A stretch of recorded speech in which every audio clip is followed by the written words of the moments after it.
Hello everyone, and welcome to Wednesday for the Pagan Perspective. I am again your host Eric, and this week's topic is last rites and funerals.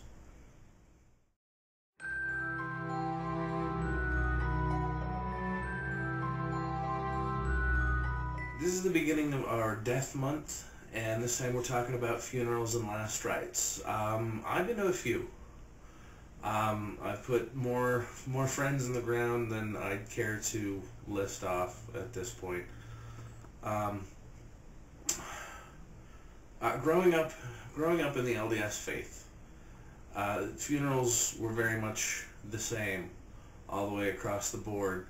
Everybody shows up at the church, and there is a program with singing and stories, and you get up one at a time and tell everybody there through the gathered friends and family of the deceased stories that you remember and things that you'll always have to remember them by for the future. But generally speaking, I didn't feel any sort of connection to it for myself. That's really not what I want for me. I have been to a couple of funerals that were not LDS, and I prefer those personally.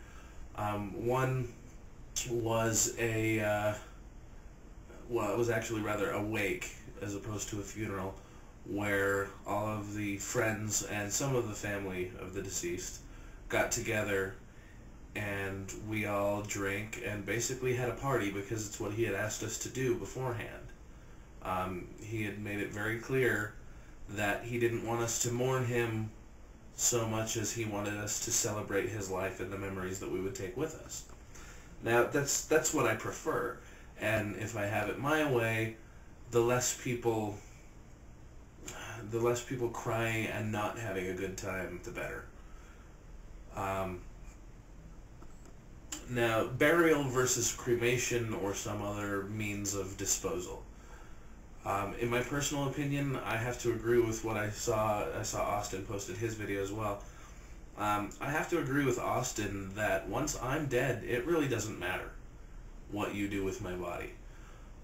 Personally, I'd rather be cremated because I take up less space and you can get rid of me a lot easier that way.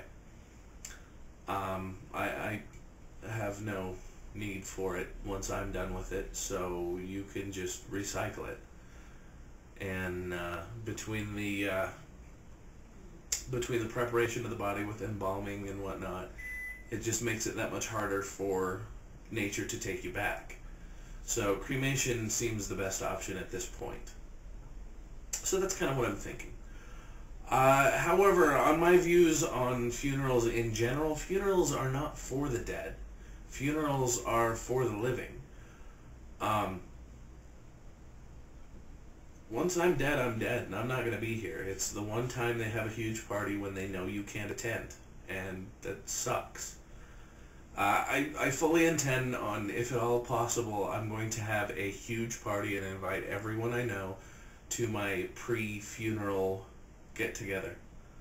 I expect that if I can make it work, everyone I know will show up to celebrate my life before I'm dead.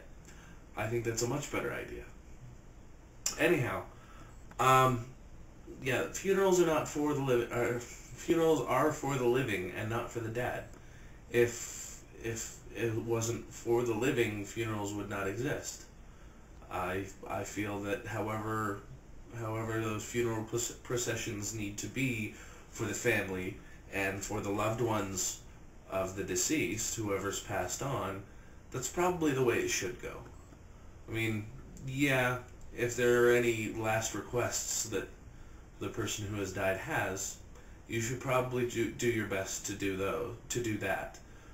But barring any last requests, the family and the loved ones are the ones who the funeral is for. So let them have their way. At any rate, there was one funeral that I was privy to helping run, which was fantastic.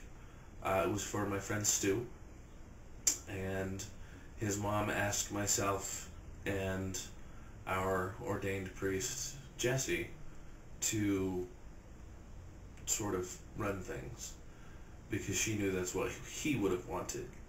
And things went really, really well, and it was the first time I'd ever been able to do that, and I have to say that it was definitely a life-altering experience. And although the people we lose, we will always miss, I know personally that is nothing more than a selfish whim to wish to see them again. At any rate, I hope you guys enjoyed this. I know that I kind of rambled on a little bit, but thank you all for watching, and until next week, Odin be with you.